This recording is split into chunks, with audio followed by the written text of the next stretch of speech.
આપણે ગુજરાતીઓ માતાજીના દર્શને જઈએ ને, કુળદેવીના દર્શને, તો મંદિરમાં ચપ્પલ પહેરીને જઈએ છીએ. કપડા અંગ પ્રદર્શન થાય તેવા પહેરીએ છીએ. માતાજીના મંદિરમાં ગીતો વાગતા હોય, ભીગે હોઠ તેરે પ્યાસા દિલ મેરા અને લડકી આંખ મારે. પ્રસાદમાં તામસિક પાઉંભાજી અને મંચુરિયન જેવી ભોજન હોય. તમને લાગે છે ને આ કેવી વાહિયાત વાતો કરે છે, આનું મગજ ખરાબ થઈ ગયું છે. વાત બિલકુલ વાહિયાત છે, પણ આ જ વાહિયાત કામ નવરાત્રીના 9 દિવસ કેટલાય ગુજરાતીઓ ઠેર ઠેર કરી રહ્યા છે.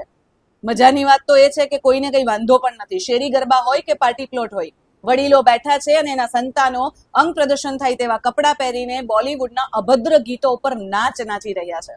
અને માતાજીની આરાધનામાંથી આરાધના ગાયબ છે, ચણિયા ચોલીમાંથી ચુંદડી ગાયબ છે, ચપ્પલ પહેરીને માતાજીના ગરબા રમાઈ રહ્યા છે અને સાત્વિક ભોજન પ્રસાદના બદલે તામસિક નાસ્તા અને ભોજન લેવાઈ રહ્યા છે.